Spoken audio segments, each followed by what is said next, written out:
everybody, in today's video I am going to be showing you a hand-painted The Nun design that looks almost like a movie poster.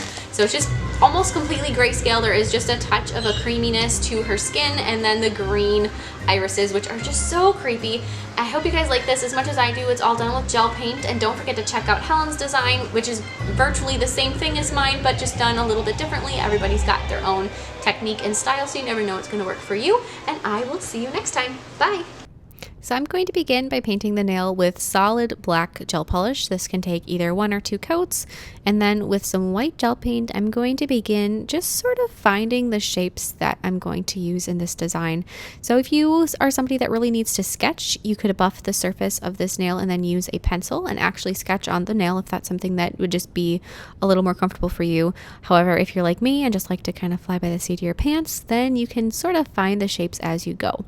So I'm going to start, I've got her habit painted, the white around her head, and now I'm going to be taking some gray gel polish and I'm going to start adding some shading. So as you can see, the gel polish is a lot less pigmented than that white gel paint. So that gives you a really good idea of kind of the difference in feel between gel polish and gel paint. So I'm going to blend that out just a little bit and create a shadow right at the top of her head. And then just a little bit here and there. The great thing with doing a design like this and with working with gel is that you don't have to worry about it drying before you're ready for it to dry. And that, I would say, is one of the few benefits of using gel versus acrylic paint for me. I'm typically an acrylic paint person all the way, but that extra time that it allows you is really a nice detail. But then I'm going to fill in her face, like I said, with the palest, creamiest color I have. And if you guys are curious, because this is just such a pale color, I believe it's Cafe au Lait from Madame Glam. It's just a really light color. And then I'm going to use some more of that gray to fill in, and I'm also going to use it on her face as well. You don't want to bring any more warm tones into her face. You don't want to, add any browns or any pinks really at this point especially. So you want to keep everything white and black and gray, except for just that beginning of her face. And that color will mostly be covered up, but it will show through just a little bit to give her skin a slight warmer tone than her habit, which you do need, because you don't want to just be grayscale all the way necessarily. So having that little base really does help. And then with some diluted black gel polish or gel paint. So this is what you do to dilute gel is you mix it with another gel product. So gel top coat is my poison. And so I just take a little bit of that black and a little bit of gel top coat and just blend those together until you have the right opacity that you're looking for. And then you can use that to really begin adding some darker tones on her face. So she's got these really dark sunken in eyes that actually end up just being black around them. So if you slowly build into that coloration and don't just go straight to black, it gives you a little bit more time to really concrete the placement. And you don't feel rushed. Like I said, that's a great thing with gel, is that you can really progressively build up color and you never feel like you're being rushed with it. Now with acrylic paint, I just think it's easier to deal with acrylic paint and get the lines that I'm looking for with it. And gel, I feel like it takes a little bit more strategy to get the exact line placement that you want. It's just a little bit stickier feeling, which isn't always pleasant to me. So that's personal preference, but that extra playtime with gel is certainly a benefit. So then I'm going to add a little bit more details around her. I don't have much space around her face, so there isn't really too much area to add details to her habit that way, but there's just a little bit. I'm going to mix a lighter color. So I did mix my pale tan with some white to give me even a lighter tone of that version to do some facial highlights with it. And if you wanted to go like straight to a white paint or a white gel, I know that Madame Glam's Purity is a milky white that will give you really good highlights if you wanted to use something like that instead, if you don't want to mix it either. Then with black gel paint again, I'm going to be adding the little bits of details that are a little more, defined and structural. So little lines around her habit in the back, and then you're also going to want to do some outlines around her face, and then eventually you're going to need to black out her eye area, which is something that, take your time with and don't rush it. And you're also going to give her these lips. And the crazy thing with her lips that makes it really weird to paint them is that they're black, but they're smudged, but you can also tell where they are. So you have to do that with some caution when you're smudging them out so that they don't just become a lost shape, but they still look like lips. So just take your time with that part especially. And if you need to, do different layers with that too, that's an option.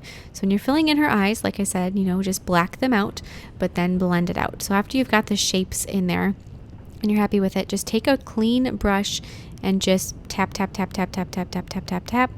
Then that'll work out really well. And you can always remove extra product just by cleaning off your brush and then sort of swiping it away. So just keep working on that here and there. Add a little bit more definition. You know, she's got some wrinkles. She's not a very young nun. She's an old demon. So you just kind of had, you know, some wrinkles and age her a little bit. You got smile lines, even though I can't imagine her ever smiling. She still has smile lines. And then just a little bit across her forehead too. You can add those wrinkles. And you can either do that with the diluted gel paint, you can do it with straight black gel paint, or you can do it with your gray gel polish, depending on how intense you want to go right from the beginning. So just keep adding your shading. It's really a process doing these portraits like this. You can't just, you know, go all gung-ho and go straight for your darker tones. It's really kind of a progressive thing. So I also took some milky white, which would be that Madame Glam Purity. I really love that color. It is so great for portrait painting. If you guys like to do portraits or detailed gel painting, that is one color that I can't recommend enough. So I'm going to do a little bit with that. And then with a burgundy color, I also added just a little bit of, you know, warmth to her. So it's not a warmth that makes her look like she's alive. Using that burgundy is actually a warmth that makes her look extra dead. And so do that a little bit around her lips and a little bit around her eyes. It's not very much. It's just a very tiny amount, but it'll really kind of give her some extra evilness. And then a little bit more of that white gel paint. And you can play with this and do it as much as you like, going back and forth between, you know, your lighter colors and your darker colors and finding a balance. I know for me, I would be like, you know what, I think it's done. And then I'd look at my picture again and be like, wait a minute, I need to add this.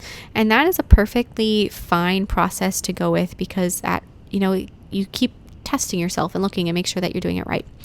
With white gel paint, you want to add a few final little details on her habit to really brighten up the different areas of it. Do a little bit of detailing and highlighting on her face here and there. You don't want to overdo that. But then the other thing you're going to need to do is you're going to need to add her eyes. And even though they are that super bright green, you're going to want to start them with white gel paint. So add the little outlines with the white. And then after you have that white in and you're going to cure it, I decided they were too big. The first time I did them, it's like, nope, that one just wasn't right. It was in the wrong spot. I guess not too big, but just incorrectly placed. And I'm going to fix the other one too. Like I said, you get some extra playtime with gel paint. And then cover it with a very, very neon color. And this one is a gel polish.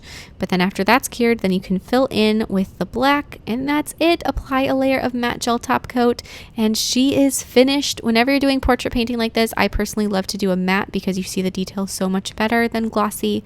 The glossy just seems to kind of eliminate some of your hard work. So please share any recreations with me on Facebook or Instagram. I'd love to see them, and I will see you next time. Bye.